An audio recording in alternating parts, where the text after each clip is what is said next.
In a world that moved far more slowly than the one you know, there lived a gentle professor named Elian. He was not a teacher of common subjects like mathematics or geography, but rather a quiet guide of the human mind itself. People from winding mountain paths and peaceful villages came to him seeking one simple gift: rest. On a still evening, when the skies softened into shades of indigo, lavender, and pale silver, Elian invited his listeners to sit comfortably beneath an ancient oak tree beside a lake as smooth as glass. Even the breeze moved more gently, and the stars above flickered more slowly, as if they, too, were settling in for sleep. "Tonight," he said in a low, rhythmic voice that flowed like a calm river, "we will travel through the greatest idea psychology has ever known, not to learn, but to sleep." His words wrapped around each listener like a warm blanket, and you could already feel your breathing becoming slower, deeper, more relaxed. He began with the idea of the conscious and unconscious mind, describing it not as a complex theory but as a peaceful image. Imagine only a small part can be seen above the water, bathed in soft moonlight, while the greater part rests far below the surface, safe, silent, and undisturbed. As he spoke, your thoughts created the image: a giant, pale iceberg floating silently through a dark, calm sea, the moon painting a silver path across the water around it. Elian then filled with ancient symbols, timeless stories, and the wisdom of generations long gone. As he mentioned archetypes, the hero, the mother, the explorer, the wise elder, your mind formed soft, dreamlike images, one flowing gently into the next like pages turning in a magical book. None of it was sharp or loud or demanding. It was gentle, slow, dreamlike. Then came the idea of classical conditioning, first discovered through... But in Elian's world, the bell was not used for science or hunger. Instead, it became a sound of comfort. He invited you to imagine a distant, soft silver bell chiming somewhere over the lake. Each time it rang, your body grew heavier, calmer, more peaceful. The sound was slow, rhythmic, soothing. With every invisible chime, your muscles loosened, your thoughts softened, your worries faded like mist in morning sunlight. Elian explained that the mind learns through repetition, through gentle patterns, through rhythm.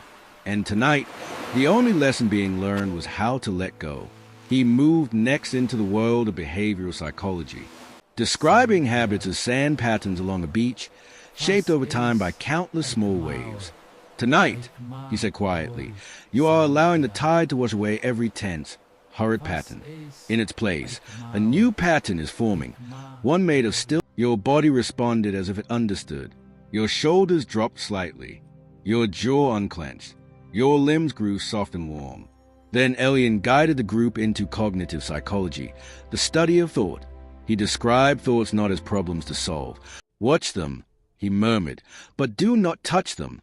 You are the sky, and the thoughts are only passing clouds."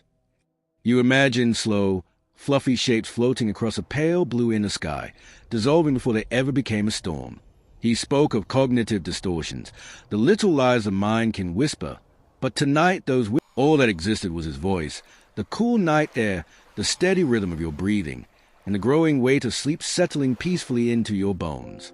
As the night deepened and the golden edge of the moon rose a little higher into the velvet sky, Elian gently shifted the focus of his storytelling toward the world of emotions. He spoke as if his voice were part of the wind itself, flowing softly around every listener. "Emotions," he said, "are not enemies to fight or puzzles to solve. They are tides that move through the ocean of the mind, guided by forces older than time." At his words, you imagined a vast, endless sea stretching to the horizon, its surface glowing faintly under moonlight. Waves rose and fell in slow, rhythmic patterns, each one representing a feeling you had ever known. Joy appeared like a warm, golden wave that lifted you gently, while sadness showed itself as a soft, gray ripple that soon dissolved back into the water. Fear, anger, love, and hope all emerged for a moment, then slipped away peacefully, as if they had never been there at all. Elian introduced the idea of emotional intelligence, describing it as a quiet wisdom of the heart observing the tides without being swept away by them. Tonight, you were not swimming against the current. You were floating, held up by an invisible force that knew exactly where to carry you. With each imagined wave rocking you gently from side to side, your body became more relaxed, more still, more ready for sleep. He then described Maslow's hierarchy of needs, not as a diagram from a textbook, but as a glowing mountain made of light. At its base lay the most important needs of all: safety, warmth, rest, and peace. "You are here now," he whispered, resting at the soft foundation of the mountain. The upper levels, filled with dreams of achievement, love, and purpose, faded into starlight, no longer demanding your attention. In this moment, nothing was required of you. You did not need to climb. You only needed to rest. Elian then guided his listeners into the gentle world of positive psychology. He spoke of gratitude as if it were a small, glowing lantern carried in the heart. "Think of one thing you are thankful for," he said, his voice slow and soothing. Perhaps it was the comfort of the place where you lay, the gentle air touching your skin, or the calm silence surrounding you. As you imagined that simple blessing, the lantern in your mind glowed brighter, filling your chest with a warm, peaceful light. That light spread slowly through your arms, your legs, your fingertips, your toes, dissolving all remaining tension as if it were melting away into nothing. He next described the human brain in a way that no science book ever could. He asked you to imagine it as a night sky filled with countless tiny stars, each one a thought, a memory, a sensation. During the day, these stars burned brightly, flickering and flashing in endless patterns. But now, as night took hold, the stars began to dim, one by one, resting in dark. Neurons slowed their dance. Signals softened their voices. The entire universe inside your mind gently powered down, like a city turning off its lights in the quiet hours before dawn. Elian spoke of sleep itself, of IEM and non-REM phases, but each as if you were descending a grand staircase made of clouds. With each step you moved lower, the world above became more distant. Sounds faded. Sensations blurred. Time lost its meaning. The staircase curved into a soft, glowing hallway filled with warmth. Your feet no longer touched the ground. You were simply drifting deeper and deeper into stillness. He described dreams as floating doorways, opening and closing in the mist. Some were bright, some were dark, some were filled with impossible colors and shapes. But he assured you that all of them were gentle guides, leading you through the inner world without effort. He spoke of mindfulness, the art of being present, and yet he explained that presence was not something you had to focus on. It was something that happened when you stopped trying. "Simply breathe," he whispered, "and the moment will hold you."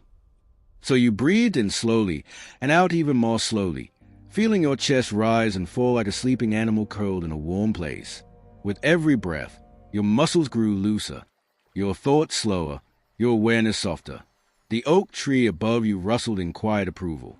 The lake beside you shimmered faintly, reflecting the gentle peace that had settled over your entire being. Elian's voice became more distant, more dreamlike, as if coming from another world. Yet it was still close enough to wrap itself around you. He repeated softly that everything you were feeling was natural, that your mind and body were doing exactly what they were meant to do. They were preparing you for deep, healing sleep. And with that idea floating gently through your thoughts, you felt yourself sink even deeper, as if the earth itself were cradling you, holding you, and singing you quietly toward the edge of dreams. Now, as the world grew quieter and the air itself seemed to stop moving, Elian guided his listeners to the final and most gentle idea of all, self-acceptance. His voice, now barely more than a whisper, drifted through the still night like a soft feather floating on invisible currents. "The mind," he said, "is not a wild horse to be broken, nor a puzzle to be solved. It is a garden, and tonight it rests." He spoke of compassion-focused psychology, the simple yet powerful act of treating yourself with kindness. He invited you to imagine a warm light resting gently over your heart, a light filled with understanding, forgiveness, and love. Every mistake you had ever made, every word you wished you could take back, every moment that had filled you with doubt or regret began to dissolve under its comforting glow. "You have done enough for today," he whispered. "You do not need to be more. You do not need to try harder. You are already enough." Those words settled into you like seeds falling into soft, fertile soil. Around you, the ancient oak tree seemed to lean closer, its branches forming a natural shelter. The lake reflected not only the moon and stars, but the quiet peace now settling inside your chest. Elian then spoke of the psychology of letting go, the scientific understanding that the mind heals most deeply when it releases control. Thoughts no longer needed to be organized. Problems no longer needed solutions. The future no longer required planning. In the language of science, the surrender allowed the nervous system to calm and balance itself. In the language of dreams, it meant you were floating freely, carried gently by an unseen current. He described the body as a constellation of soft light slowly dimming. Beginning at the top of your head, a wave of relaxation moved downward. Your forehead smoothed. Your eyebrows softened. Your eyelids grew heavy and heavier, resting like petals closing at night. Your cheeks relaxed. Your jaw fell slightly open. Your tongue rested quietly. The relaxation moved into your neck and shoulders, and the weight you had carried all day melted away as if it had never been there. It traveled down your arms, into your elbows, your wrists, your fingers, each one becoming warm, loose, and still. The wave then drifted into your chest, slowing your heartbeat to a peaceful, steady rhythm. Thump, thump, guiding each breath to become softer and deeper, slower and quieter. Your mind followed the rhythm of the breath, drifting between awareness and dream. Elian counted silently, not in numbers but in sensations. Heavy, slow, safe, warm. The relaxation flowed into your stomach, your hips, your thighs, your knees, and finally your legs and feet. Every part of you was now resting, supported, completely at ease. Even your thoughts had begun to thin out, like mist disappearing at dawn. There was only awareness, faint and drifting, like a small boat floating on a glassy sea. Elian's voice now echoed from very far away, as if coming from another world, another lifetime, another dream. He murmured gentle truth after gentle truth. You are safe, you are protected, nothing is required of you now. Let the night carry you. The stars above seemed to blink more slowly. The lake grew darker. Even the crickets became silent. In this perfect stillness, your mind gently crossed from waking. Psychology was no longer an idea or a subject. It had become a feeling of deep peace, a soft surrender, a gentle disappearance into the healing darkness of sleep. And as Elian's voice faded into silence, you no longer heard him. You no longer felt the lake, the tree, or even the earth beneath you, because you had already drifted away, floating silently in the vast, peaceful ocean of your dreams.